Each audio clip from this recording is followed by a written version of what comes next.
Bonjour amis internautes, merci parti vous êtes News 24 avec Grand Journal, cette collaboration qui ne finira jamais. Grand Journal News 24, nous recevons l'éditeur responsable des Grands Journal, Eric Mwamba, que vous connaissez très bien et n'est plus à présenter, le grand journaliste d'investigation. Lui dit tout simplement c'est le vrai journalisme. Bonjour Eric Mwamba. Bonjour cher Denis. Alors Grand Journal, qu'est-ce qui se passe? Parce que nous avons vu, c'est dans les kiosques déjà, mais quels sont les titres phares?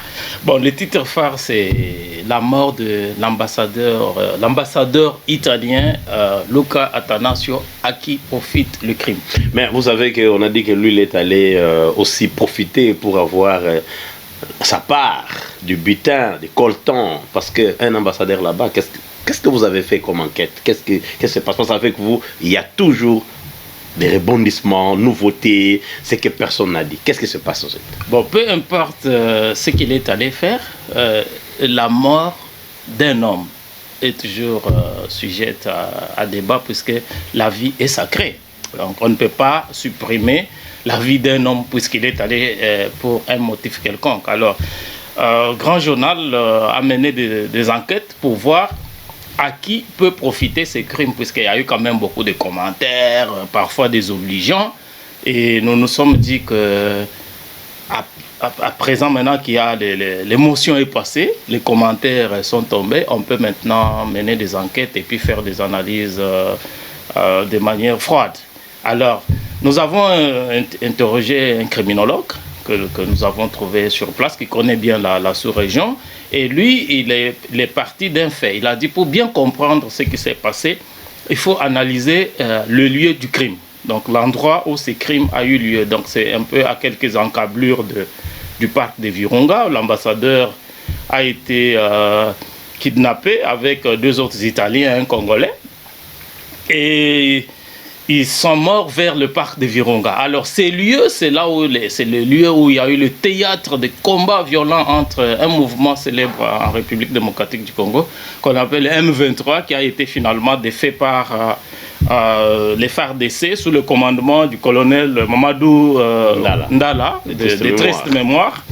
Et c'est cet endroit, c'est le parc de Virunga du côté de la RDC. Quand vous prolongez, vous tombez sur le parc de Volcan. Ça, c'est au Rwanda. Vous voyez, il n'y a presque pas de frontière entre la RDC et le Rwanda. Alors, vous êtes dans le parc de Virunga, vous prolongez avec le même massif. Il n'y a pas de borne, hein? C'est difficile de savoir si vous êtes déjà au Rwanda. Ça, vous êtes au Rwanda. Brusquement, vous êtes au Rwanda, tout en étant toujours dans le parc, mais du côté le parc change de nom. Du côté de Rwanda, ça s'appelle le parc de Volcan. Et pendant qu'on nous parle de groupes armés qui se multiplient, moi je pense que le plus grand problème que nous avons en RDC, c'est que nos médias sont alimentés par les agences occidentales, par les médias occidentaux qui n'ont pas les mêmes agendas que nous. C'est-à-dire que le parc de Virunga aujourd'hui est géré par un prince belge qui s'appelle le prince Emmanuel de Merode. Et le parc... Mais comment? Non. Oui. Alors doucement. Le parc de Virunga, c'est le même parc que nous connaissons en République démocratique du Congo, est géré par un Belge. Exactement. Et c'est sous quel contrat? C'est quoi en fait?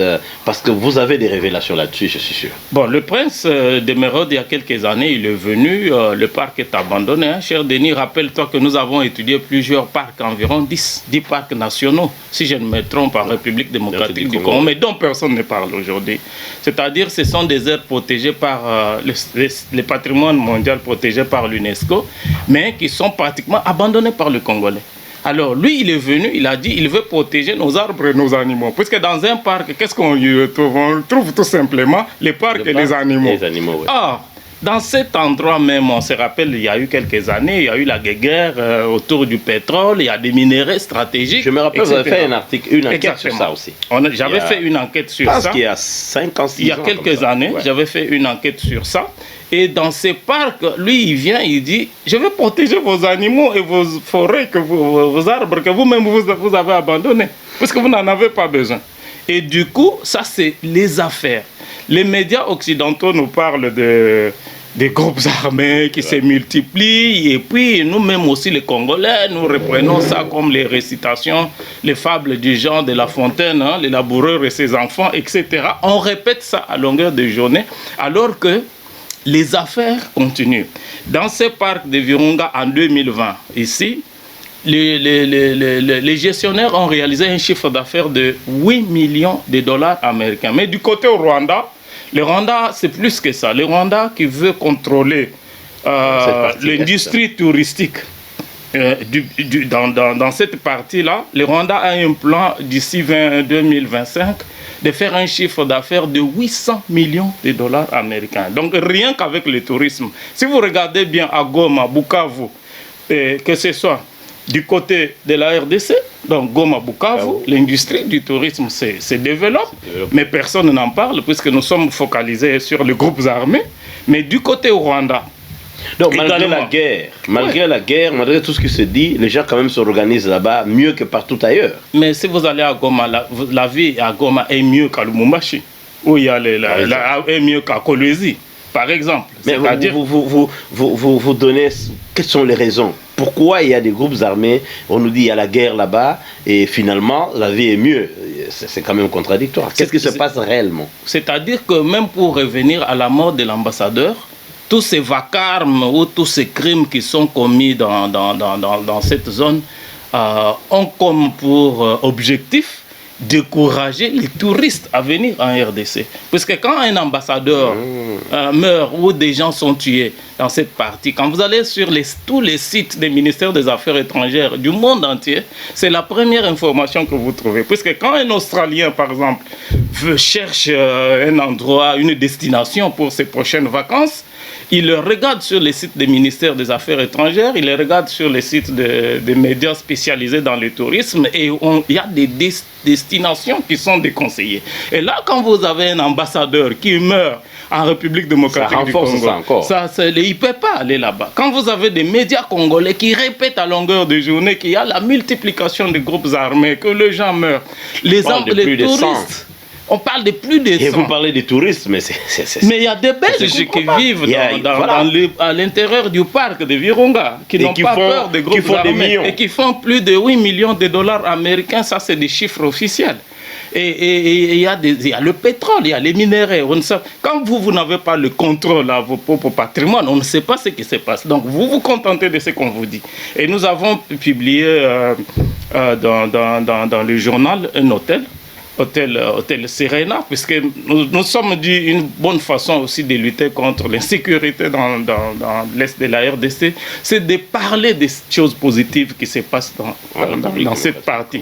Donc, le Rwanda est en train même de préparer une ville technologique au Rwanda, c'est-à-dire le Rwanda va devenir la Silicon Valley de l'Afrique. Vous avez des infrastructures qui se développent, même l'Afrique du Sud n'en aura pas. Le Maroc n'en aura pas.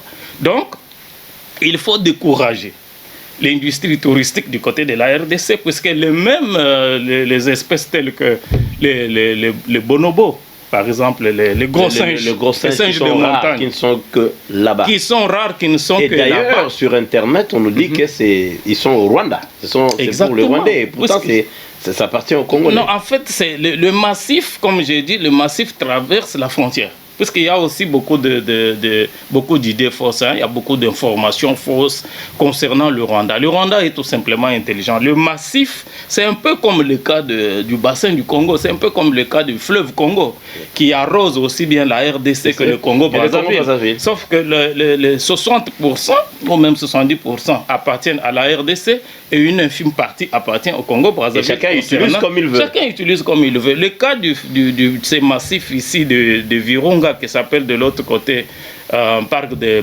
volcans, la grosse part appartient à la RDC. La petite part au Rwanda. C'est tout à fait normal que vous trouviez les mêmes espèces du côté de la RDC et du côté... Mais si les touristes ne peuvent pas venir chez vous, ils iront de l'autre côté du Rwanda pour voir les mêmes espaces. Mais qu'est-ce qui fait que, selon vous, vous avez fait cette enquête, qu'est-ce qui fait que les Congolais ne vont pas là-bas? C'est-à-dire les Congolais ne veulent pas gérer leurs propres biens. C'est juste peut-être par... Bon, évidemment, on ne parlera plus des des assaillants, de l'armée, des unités, des tueries et tout le reste, ça signifie que c'est quelque chose de fictif. Oui, c'est-à-dire que pourquoi les Congolais eux-mêmes ne parlent pas? Je pense que la plupart des Congolais qui parlent de la guerre, les gens qui meurent, ne connaissent pas cette région. Je n'ai jamais vu un reporter congolais qui est allé là-bas. Moi, je connais bien cette région. La fois dernière, j'étais au mois de mars de l'année 2020. J'étais dans cette région, j'étais aussi bien à Goma, Bukavu, à Kisenyi, au Rwanda. Je voyage par véhicule, parfois à pied pour essayer un peu de voir. Donc, les business continuent.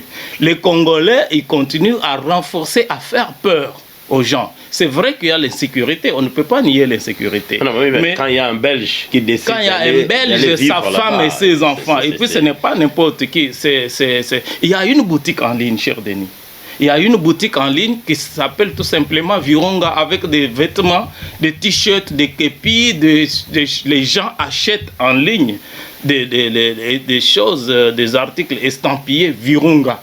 Tout simplement pour faire la promotion. Mais comme les affaires sont les enfers, comme disait un écrivain français Anatole France, c'est la guerre. C'est le business, le domaine du business, ce n'est pas la morale, ce n'est pas la politique. Alors, si vous-même, vous êtes en train de saboter votre propre industrie, mais la conséquence est là. Mais, concernant le même problème, qu'est-ce que vous préconisez? Qu'est-ce que vous pensez que le gouvernement congolais pourrait faire? Qu'est-ce que les Congolais peuvent faire comme solution? C'est-à-dire, qu'est-ce que vous pensez qu'ils devraient faire et qu'ils n'ont pas fait? Moi, je pense pas seulement le gouvernement, mais aussi les Congolais. Puisque les affaires doivent être faites par les citoyens que nous sommes. Donc les investisseurs congolais qui aiment leur pays peuvent investir dans le tourisme aussi. Le parc de Virunga, c'est une grosse affaire, c'est un gros business. Arrêtez de penser qu'il y a la guerre, vous attendez, quand il y aura la paix, vous allez... Non, il faut descendre sur place, il faut investir dans cet espace. Le lac Kivu, là il y a le lac Kivu, que tout le monde connaît, beaucoup de gens ont étudié à l'école primaire, mais moi je vais là-bas régulièrement. Le lac Kivu appartient à la RDC, mais il traverse du côté de Rwanda, et même au Rwanda, on l'appelle toujours lac Kivu. Et les gens quittent le monde entier pour venir voir le lac Kivu. Quand vous êtes sur la frontière, à Kisenyi par exemple, mais c'est juste à 1 mètre. De l'autre côté, c'est Goma, de ce côté, c'est Kisenyi. Lorsqu'il y a des crimes ici, qui sont organisés par vos ennemis, et que vous-même vous amplifiez, mais de ce côté, à 1 mètre de là, les touristes vont là-bas. Ils payent les devises. C'est ce qui fait que le Rwanda se développe. Après, vous allez dire au vote. Moi, je pense il y a même des Congolais, il semble qu'ils vivent là-bas, qui travaillent au Congo, mais qui peuvent vivre à Kisenyi. Oui, parce que quand on vous fait croire qu'il y a l'insécurité à Goma, qu'est-ce que vous faites? Vous venez vivre à Kisenyi, là où il y a la sécurité. On vous dit chez vous, il y a l'insécurité. Venez vivre ici. Donc, bref, c'est une campagne du côté de Bukavu, de démoralisation. Exactement. Du côté de Bukavu, c'est la même chose. C'est-à-dire qu'il y a l'insécurité à Bukavu, mais la ville voisine, c'est-à-dire ces villes sont nouvellement construites par le Rwanda. C'est-à-dire partout où vous avez l'insécurité chez vous, on vous crée une petite ville de l'autre côté où vous venez. Une maison qui coûte $500 à Goma coûte $100 à Kisenyi. C'est juste, tu traverses, c'est 5 minutes de traverser. Donc moi je pense qu'il appartient aussi aux Congolais de créer des projets et puis de se mettre autour du gouvernement, de soutenir le gouvernement, de soutenir les FARDC pour que la paix revienne dans... Parce que, cher Denis, tous ces groupes armés qui opèrent là-bas ne peuvent pas opérer sans la complicité de nos compatriotes qui vivent. Vous savez, il n'y a que les autochtones qui connaissent bien les secrets de leur communauté, de leur localité. Les rebelles, ils viennent par infiltration et ils sont cachés. Vous savez que cette semaine ici, la semaine dernière, les officiers, les directeurs de la logistique de l'armée congolaise ont été arrêtés puisqu'ils louent une maison dans laquelle il entrepose les munitions qu'il vend aux groupes armés. Ça, c'est le directeur de logistique de la RDC. C'est pas possible. Un officier de la RDC et qui les fait avec d'autres officiers. Et ils sont aux arrêts la semaine qui vient de passer. Et c'est la première fois qu'on arrête des officiers qui vendent les armes et les munitions appartenant à notre armée, aux groupes armés. Mais dans ces groupes armés, il y a aussi bien les Rwandais que les Congolais. Voilà, pour clore cette page, mais vous avez dit à qui? Vous avez écrit un grand journal, à qui profitent les crimes finalement? Les crimes profitent à ceux qui veulent détruire l'industrie touristique de la RDC pour les faire les délocaliser, pour détourner les clients, ou soit les touristes qui vont payer les devises à la RDC. Il nous appartient. Moi, je pense que dans la recherche des pistes de solutions, puisque nous faisons aussi le journalisme des solutions, il faut que les citoyens congolais parlent aussi créer une dynamique au niveau de la sous-région, que nous parlions, les citoyens ressortissants de la province de cette sous-région des Grands Lacs. Moi, je pense que les autres petits pays, ce n'est pas péjoratif, nous attaquent, puisque nous ne prenons pas notre responsabilité en tant que leader. La RDC a la vocation d'être un pays leader dans la sous-région. C'est-à-dire le gouvernement congolais doit s'occuper des droits des Congolais, mais aussi protéger les petits pays qui n'ont pas la même taille démographique, qui n'ont pas les mêmes ressources que nous. C'est quand vous ne les faites pas qu'ils vous attaquent. Donc moi, je pense qu'il faut arrêter de dire qu'ils nous attaquent et réfléchir comment nous devons les protéger, comment nous devons assouvir à leurs besoins, à leurs appétits.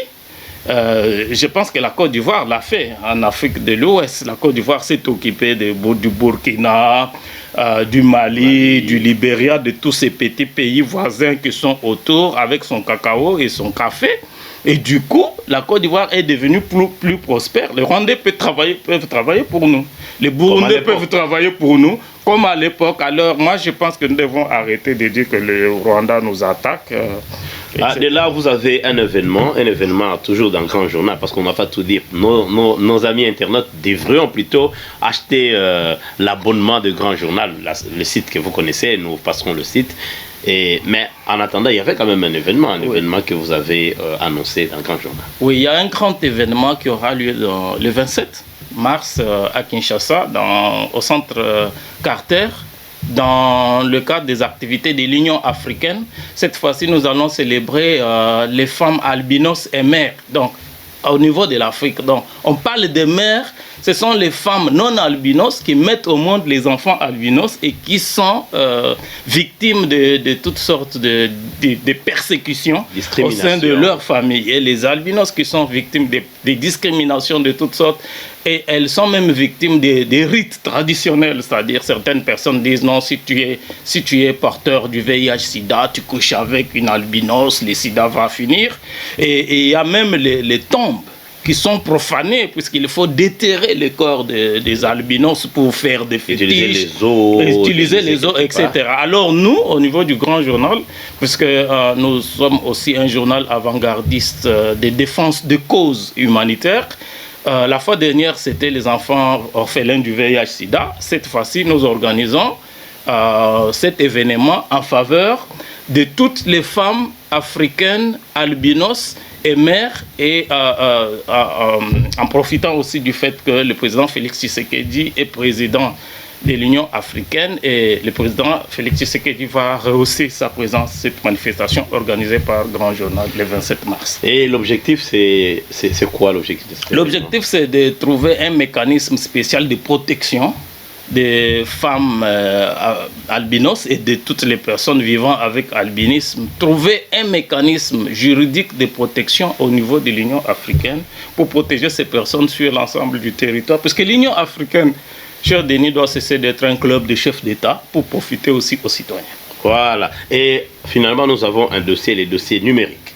Oui, les dossiers numériques, c'est une série d'articles que nous faisons sur le site, puisque quand le Premier ministre Sama Lukonde a dit que il fait de la numérisation de la RDC son cheval de bataille, les gens ont pensé que c'est la première fois, mais ce n'est pas la première fois. Le président Félix Tshisekedi en avait parlé, et il a même un cabinet numérique. Le président, l'ancien président Joseph Kabila avait créé un ministère des nouvelles technologies, mais les constats sont tout simplement amers. Quand vous entrez dans les différents sites des institutions dans lesquels le Grand Journal a mené des enquêtes, vous trouvez que les sites sont en retard, des mises à jour de 10 mois, 18 mois. Là, cette semaine, nous avons publié un article sur le site de la présidence de la République qui n'a pas été mis à jour depuis 10 mois. Et au courant de la semaine, nous publions l'article sur le site de la primature qui n'a pas été mis à jour depuis que Ilunga Kamba a été investi comme Premier ministre. Voilà, et de ce pas grand journal, évidemment, avec News 24, surtout vous, personnellement, vous avez perdu un grand ami, Ahmed Bakayoko, que vous connaissez très bien. Et vous lui avez réservé l'hommage. Oui, en fait, Ahmed Bakayoko, c'est triste. Hein? C'est un ami, un grand ami que nous perdons, un grand ami aussi du Grand Journal. Pour ceux qui ne savent pas, il fut journaliste lui-même, le fondateur du journal Le Patriote. C'est-à-dire que lorsqu'il y a eu multipartisme vers les années 90, il était parmi les premiers à créer des organes de presse contraires aux organes de presse qui appartenaient au parti État. C'est le Patriote. Après, il a géré une radio Nostalgie. C'est un leader, je pense que nous sommes en train de faire un grand dossier pour profiter de son expérience et tirer certaines leçons du comportement des politiciens congolais. Ahmed Bakayoko, c'était un leader, je pourrais dire, transcendantal, puisqu'il pouvait parler aussi bien avec les gens du pouvoir qu'avec les gens de l'opposition. Oui. Il pouvait parler avec les jeunes, avec les vieux. Il était musulman, sa femme était chrétienne. Il était du nord, sa femme était du sud. Et pour ceux qui connaissent la ville d'Abidjan, il y a une commune qui s'appelle Abobo. C'est ce qu'on appelle dans le langage ivoirien les bas quartiers. Et lui, il a une maison à l'intérieur d'Abobo. C'est un peu comme, je dirais, Massina chez nous, où vous trouvez quelqu'un comme ça qui a occupé tous les grands ministères régaliens, mais qui a sa maison au milieu de vous, et puis vous pouvez venir chez lui. Son numéro de téléphone était à la portée de tout le monde. Il avait en charge au moins 200 familles ivoiriennes, et sa réputation est allée même au-delà des frontières nationales de Côte d'Ivoire. Il a financé notamment beaucoup de musiciens congolais. Yeah. On le voit comment il danse, il esquisse les pas de danse. Il était même appelé à Abidjan ministre des nuits, puisqu'il visitait même des boîtes de nuit, des petits restaurants. En fait, c'était un leader qui pouvait prendre son téléphone, appeler quelqu'un, un enseignant, ou soit appeler Denis Kayenge, News 24, pour lui dire quels sont les problèmes que tu as. Comment puis-je faire pour t'aider? Contrairement à nos ministres, où quand quelqu'un est nommé ministre, demain, il ferme le téléphone. Voilà, les contacts. Et vous étiez des amis, peut-être vous avez fait les études primaires ensemble, vous jouez au football nu-pied, mais dès que quelqu'un est nommé ministre, il ferme le téléphone. Et puis les ministres congolais sont même fiers de vous dire voilà, mais en attendant, mais il y a quand même, quand vous dites qu'il parle bien avec l'opposition et tout ça, on se rappellerait quand même de ses relations avec Gbagbo, malgré qu'il était proche de Ouattara, mais à l'époque, il est allé s'excuser auprès de Gbagbo de tout ce qui se passait. Exactement, et c'est lui, il était toujours à la base des négociations. Il facilitait toujours les dialogues entre... Ce n'est pas pour rien que quand même il était annoncé parmi les dauphins de Alassane Ouattara, l'opposition, tout comme le pouvoir, tous les partis étaient d'accord. C'était un leader qui assurait le pont entre les différents clivages ivoiriens, et son modèle peut être, je pense, nous trouverons peut-être la possibilité dans les jours à venir comment pérenniser ces modèles pour qu'ils puissent servir à nos politiciens au-delà des frontières de Côte d'Ivoire, par exemple. Yeah. Et il a vous voyez même comment aujourd'hui son hommage est rendu de manière unanime dans l'ensemble de la nation. Je vois tous les musiciens congolais sont exactement, c'est triste. C'est triste que nous, ici, les frontières sont fermées. Voilà, pour nos amis internautes, Grand Journal est le Grand Journal que vous connaissez. Vous devrez vous abonner et vous abonner nombreux. On défilera ce site qui est Grand Journal CD.com. grandjournalcd.com. Voilà, nous sommes maintenant dans notre sujet, le sujet s'agissant du gouvernement Jean-Michel Sama Lukonde. Et pourquoi ce retard? Bon, moi j'ai deux raisons. J'ai suivi beaucoup de commentaires, beaucoup d'analyses, mais moi j'ai deux raisons qui justifient le retard du gouvernement. La première raison, à mon humble avis, c'est le fait que c'est un gouvernement de coalition. Ce n'est pas un gouvernement d'un parti qui a gagné les élections. Et en tant que tel, les ministres sont des délégués des partis politiques, membres de la coalition qu'on appelle aujourd'hui Union Sacrée. Et vous savez que nous n'avons pas en RDC des partis qui ont la culture de la gestion. Pourquoi? Vous voyez par exemple dans les pays des vieilles traditions démocratiques, comme l'Australie, la France, si un gouvernement tombe et que une personne est nommée Premier ministre issu d'un parti, dans les 24 heures ou les 48 heures qui suivent, on met en place un gouvernement. Pourquoi? Parce que tout simplement, les partis politiques ont cette culture de gestion et les partis politiques ont des moutures de gouvernement. On sait que si aujourd'hui, parce que l'objectif d'un parti politique, c'est de prendre le pouvoir et de l'exercer. On sait que si aujourd'hui, c'est notre tour, par exemple, de prendre le pouvoir, dans les 24 heures ou 48 heures qui suivent, nous avons notre gouvernement habituel et on présente le gouvernement. Dans le cas de la RDC, si vous prenez par exemple l'ensemble de Moïse Katumbi, l'ensemble de Moïse Katumbi n'existait pas en tant que parti politique avant les élections du 30 décembre 2018. D'ailleurs, personne ne faisait attention, c'est le grand journal qu'il avait révélé. Exactement. Oui. Par conséquent, les partis, les députés qui sont considérés comme étant les députés de l'ensemble, ce sont des personnes qui font allégeance à Moïse Katumbi, mais qui en réalité ont leur propre parti politique. Ce sont des gens qui ont quitté l'EFC, qui ont quitté Joseph Kabila, PPRD, comme à l'époque Pierre Lumbi de Triste Mémoire, qui avait son parti politique, Olivier Kamita qui a son parti politique. Et la plupart de ces personnes ont leur parti politique, mais du coup, comme Moïse Katumbi avait le pouvoir financier, ces gens lui font allégeance et ces députés sont considérés comme étant les députés d'ensemble. Alors, lorsqu'on donne un quota à Moïse Katumbi, il faut satisfaire toutes ces personnes. C'est ainsi que la répartition pose problème. C'est la même chose avec... avec le reste des partis, avec MLC. Avec MLC, avec les... C'est-à-dire que Bati Lukwebo, c'est un ensemble aussi de partis qui sont membres de l'AFDC. C'est-à-dire que vous avez vu même l'UDPS. Même l'UDPS qui a lutté pendant environ 40 ans de combat pour la démocratie. Le secrétaire général de l'UDPS n'a pas eu froid aux yeux de dire qu'on nous a donné un quota de 8 ministères, mais nous avons 80 candidats. Ça montre, la déclaration d'Augustin Kabouya montre que les partis ne sont pas prêts de vous présenter une mouture du gouvernement. Alors, c'est comme une surprise pour eux. Quand on leur dit, OK, voilà, vous avez 8 ministères, vous avez 5 ministères, ils ont des difficultés à présenter les candidats, puisqu'ils n'ont pas cette tradition, ils n'ont pas cette culture. Et ça, c'est la première raison. Ça, c'est la première raison. La deuxième raison, c'est l'absence l'absence de l'organisation de la population en tant qu'opinion critique capable de faire pression sur le gouvernement.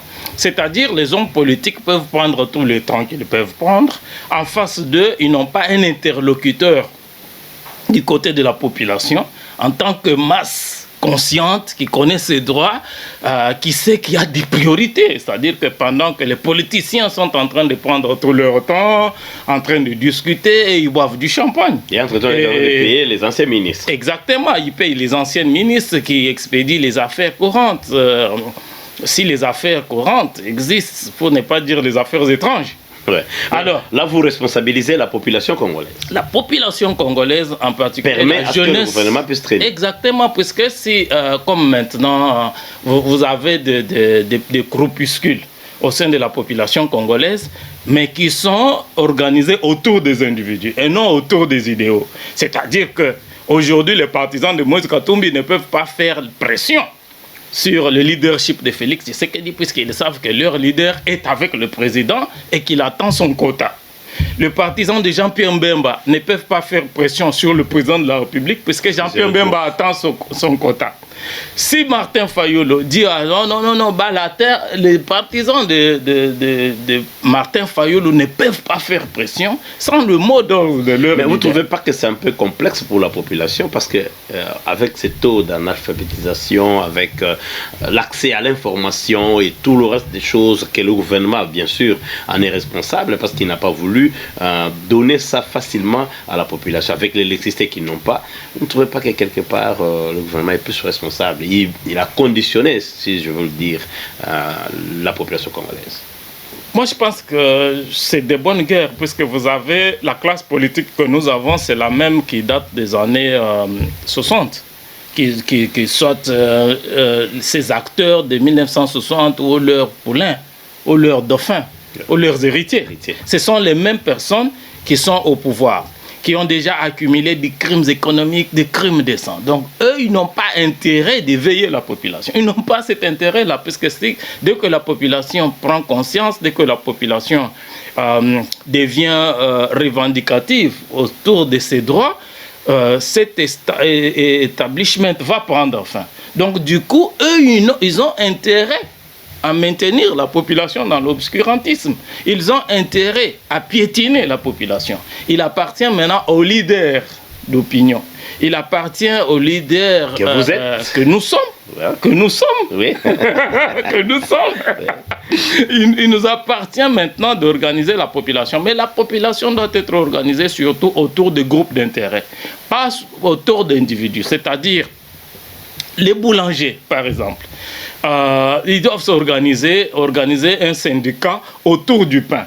On avait vu la fois dernière l'ancienne présidente de l'Assemblée nationale, Janine Mabunda, qui avait débarqué au Parlement avec du pain. Ce n'est pas son rôle. C'est le rôle du syndicat des boulangers, par exemple, puisque, cher Denis, lorsque le prix du sucre augmente, ou bien le prix de la farine, ou le prix d'huile, les ingrédients qui entrent dans la panification augmentent des prix. Par exemple, là, si vous avez un syndicat de boulangers, les syndicats des boulangers doivent se réunir pour faire entendre leur voix. C'est la même chose, vous savez, aujourd'hui, tout le monde utilise un téléphone portable au Congo. Oui. Alors, il faut qu'il y ait les syndicats de consommateurs de produits de téléphonie cellulaire. Et je pense que c'est ce qui passe bien, parce que les gens ont de 2, 3... Exactement. Surtout qu'il n'y a pas interconnexion. Donc, exactement. Voilà. Donc, il faut que la population s'organise autour d'intérêts vitaux et non autour des idéologies politiques.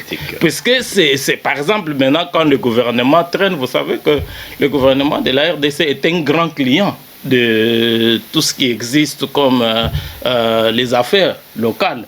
Alors lorsque le gouvernement traîne, les personnes sont réunies autour des groupes d'intérêt, puisque le président vous dit non, on ne va pas payer les dettes, la dette intérieure. Par exemple, on ne va payer que les salaires des ministres qui ne travaillent pas et leurs agents.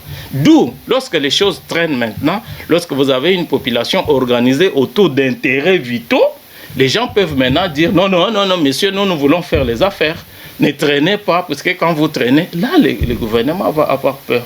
Mais dans les circonstances actuelles où vous avez une population qui s'identifie aux leaders politiques, il faut renverser la donne pour commencer à... Et là, vous paraphrasez directement ceux-là qui disent que le malheur des Congolais, c'est les Congolais lui-même. Absolument, parce que même les dirigeants que nous avons viennent d'où? Aujourd'hui, vous avez des députés qui nous ont dit hier qui étaient des animateurs d'émissions télé, qui ont dit donnez-moi le mandat officiel, donnez-moi le mandat d'État au Parlement pour que je puisse parler en votre nom. Puisque quand je parle en tant qu'animateur d'émission télé, je n'ai pas de mandat officiel. Mais ces gens sont allés au Parlement. Aujourd'hui, ils rentrent faire des émissions pour nous dire aujourd'hui, non, j'essaye de... Quand je demande la parole, on ne me donne pas. Mais un député est investi, c'est ce qu'on appelle le représentant. Et vous avez aujourd'hui, cher Denis, des députés qui sont en train de se battre pour devenir des ministres. Alors qu'un député, c'est celui-là même qui doit contrôler un ministre. Ça, c'est un grand dossier encore. Donc, un député est au-dessus du ministre, puisque le rôle d'un député, c'est d'abord, de légiférer, donc de créer des lois, si on doit parler en termes simples. Ouais. Un député est là pour créer des lois, ou soit voter des lois, Et la deuxième mission du député, c'est contrôler les ministres, donc contrôler l'exécutif. On ne peut pas comprendre dans un pays sérieux qu'un député puisse courber les chines, puisse lécher les bottes pour être nommé ministre. On ne peut pas comprendre. Mais quand vous avez une population qui ne connaît pas toutes ces choses, et vous verrez que les mêmes personnes sont en train de faire du populisme, en train de distribuer des t-shirts, ils disent qu'ils sont en train de parler pour la population, pour telle chose ou telle autre chose. Non, ce n'est pas leur rôle. Et eux-mêmes, ils font des démarches pour devenir des ministres. Je pense qu'il faut qu'au niveau des leaders d'opinion, par exemple, en termes de solutions, c'est vrai que nous qui sommes, par exemple, qui avons la chance d'être dans la diaspora, on a accès à l'Internet. Oui. Par exemple, imagine si tous ceux qui ont des chaînes YouTube, par exemple, au niveau de la diaspora, en Europe, aux États-Unis, en Australie, imagine si on se mettait ensemble, tous ceux qui ont des médias, si on se mettait ensemble, par exemple, parler d'une seule voix. Pour parler d'une seule voix, on peut se doter d'un émetteur puissant et créer un média puissant, et une chaîne de télévision, une chaîne de radio, et sur cette chaîne, chacun aura son programme. C'est-à-dire que les programmes doivent être diversifiés. C'est déjà un projet. Oui, les programmes doivent être diversifiés. Je ne suis pas obligé de faire la même chose que Fabien Kouswanika. Je ne suis pas obligé de faire la même chose que Marius Munga. Je ne suis pas obligé de faire... Grand Journal n'est pas obligé de faire la même chose que News 24. Alors, le foisonnement, la combinaison de toutes ces différences va créer une richesse extraordinaire pour la RDC. Nous avons un média puissant qui va au-delà de la diaspora, qui va au-delà de l'Afrique, qui va au-delà de l'Europe. Et ces médias vont faire entendre la voix de la RDC et booster le développement. Mais nous, en tant que leader d'opinion, en tant que journaliste, en tant qu'animateur d'émission, on ne peut pas rester chacun dans son petit coin, par exemple en train de nous lancer des boutades, en train de nous lancer des boulets rouges les uns sur les autres. On n'aide pas notre pays. Ce n'est pas en disant que non, peuple congolais, réveillez-vous, que les gens doivent se réveiller. Non, nous devons travailler autour des projets. Et nos projets doivent avoir des objectifs. Et nous devons être capables d'évaluer nos objectifs. Est-ce que nous réalisons nos résultats? En termes de développement, en termes de changement, d'amélioration des conditions de vie de la population, en termes d'amélioration des politiques publiques, quels sont les projets de loi que la diaspora peut présenter? Puisque qu'on le veuille ou pas, le Parlement ici va faire 5 ans. Qu'on le veuille ou pas, Félix Tshisekedi va faire 5 ans. Et pendant les 5 ans, quels sont les projets de loi? Par exemple, que la diaspora congolaise, quelles sont les stratégies que la diaspora congolaise a prises pour être interlocuteur ou interlocutrice? Il faut s'imposer. On ne viendra pas vous chercher à la maison. On ne doit pas rester en train de dire non, on ne nous considère pas, on ne tient même pas compte de nous. Non. Et personne ne le fera parce qu'eux aussi là-bas, ils ont leur position, ils veulent rester là. Personne ne tiendra compte de nous. Si nous-mêmes. Voilà, le temps qui nous a imparti. Ben, on ne peut pas passer cette émission comme ça sans parler de la mort de Honoré Ngwanda Nzamboko Atumbo. Qu'est-ce que Grand Journal pourrait retenir de ces vaillants monsieur politiciens congolais? C'est une bibliothèque. Encore, comme le disait Amadou Ampateba, quand un vieillard meurt en Afrique, c'est une bibliothèque qui brûle. Moi, je me rappelle, j'étais encore très jeune journaliste vers les années 90. Le journal Le Phare, auquel j'ai collaboré, parce que quand j'ai commencé, j'ai collaboré avec presque tous les journaux, puisque je savais que si j'écris un article contre l'UDPS, par exemple, le potentiel ne le publiera pas. Donc, je devrais savoir si j'écris un article contre l'UDPS, là où est-ce que je devais le publier. Les journaux avaient des tendances. D'ailleurs, jusqu'à aujourd'hui, les journaux ont toujours des tendances. Alors, à l'époque, j'ai collaboré au journal Le Phare, du patriarche Polydore Muboyayi, qui avait fait une grande interview avec Honoré Ngwanda, qu'ils avaient surnommé interview extraordinaire. Et c'est le journal Le Phare qui a surnommé Honoré Ngwanda les Terminators. Donc pour moi, ce fut un homme dont l'intelligence n'est pas à démontrer, qui a travaillé longtemps comme conseiller spécial du chef de l'État, l'ancien président Mobutu Sese Seko, qui était ministre de la Défense, qui était toujours aux antipodes avec l'opposition à l'époque. Je me rappelle le 16 février 92, c'est lui qui était ministre de la Défense lorsque les chrétiens ont organisé ce qu'on appelle la marche des chrétiens. La marche des chrétiens, en fait, était organisée par la Ligue des droits de l'homme, qui était dirigée par Bouanakabwe, un de mes maîtres en journalisme que je salue, s'il a la chance de nous suivre. Et là, Honoré Ngwanda était ministre de la Défense. C'est quelqu'un qui a beaucoup fait, mais je salue quand même en lui, contrairement à d'autres politiciens, sa capacité à écrire des livres. Oui. Puisqu'il faut que les politiciens congolais... il a écrit dans ses livres, par exemple, Ainsi sonne les glas, il a reconnu les erreurs du régime de Mobutu, puisque beaucoup de gens lui disaient « Ah non, mais toi, tu donnes des leçons alors que tu as participé au chaos. » Il dit « Oui, je reconnais avoir participé au chaos, je demande pardon au peuple congolais et je demande à chacun, c'est ça ce qu'il disait, je demande à chacun des acteurs qui ont travaillé avec le président Mobutu, de reconnaître chacun sa part de responsabilité. Je pense que c'est ce qui manque à la plupart de nos politiciens. Et moi, je peux saluer chacun à sa mission sur cette terre. Et moi, c'est tout ce que je retiens. Je retiens de lui. Tu sais, cher Denis, si tu cherches des erreurs dans la vie de l'homme, tu vas les trouver. Mais moi, je suis...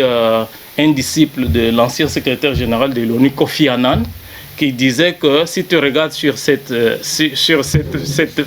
page blanche, tu ne verras que la petite tache noire qui est là-bas, mais tu ne verras pas les restes de la page blanche. Donc moi, je suis quelqu'un qui regarde la partie blanche. Je reconnais Honoré Ngwanda, moi en tant qu'un homme de culture, en tant qu'amoureux de lecture et d'écriture, c'est quelqu'un qui a produit la littérature dont nous allons nous servir et les historiens, les anthropologues diront leur mot demain. Merci beaucoup Eric Mara. Nous présentons nos condoléances à la famille d'Honoré Ngwanda que je connais très bien, il était un papa pour nous, et puis surtout à sa nièce qui doit maintenant en tout cas en train de se gratter les cheveux parce qu'elle aime trop son nom, que c'est exaucé au Canada à Gatineau. Et avant de finir, il y a une dame aux côtés d'Honoré Ngwanda, notre consoeur Candide. Candide Okeke. Je pense qu'elle est journaliste. Hein. C'est une dame extraordinaire. Qui, en tout cas, j'adore son expression facile, sa cohérence, sa pertinence. Elle est vice-présidente de la Pareco. J'espère qu'elle va mais c'est la vice-présidente. Elle va présider. Moi, j'ai l'impression que finalement, elle va supporter le poids. Moi, je pense que ça, c'est moi. Oui. Je crois que Pareco pourra se retrouver dans l'union sacrée parce qu'elle a été extrémiste. Mais avec Okeke, peut-être, c'est une femme d'ouverture. Les jours à venir de réserve, de surprises. Voilà. Merci beaucoup Eric Mwamba. Ça a toujours été un grand plaisir dans cette collaboration INUS24 avec Grand Journal. Nous vous souhaitons, nous vous disons plutôt merci de nous avoir suivis et surtout n'oubliez pas, cliquez, abonnez-vous à INUS24. N'oubliez pas aussi de vous abonner à Grand Journal parce que là-bas ce sont des enquêtes. Chaque article chaque numéro de Grand Journal qui sort, il y a toujours un grand article là-dessus. D'ailleurs, nous avons décidé de nous inspirer des Grands Journaux pour vous informer. Merci beaucoup. C'était un plaisir de vous avoir sur notre plateau, sur le plateau de INUS24 et Grand Journal, d'ailleurs notre plateau. Merci beaucoup Eric Mwamba et à la prochaine. Au revoir.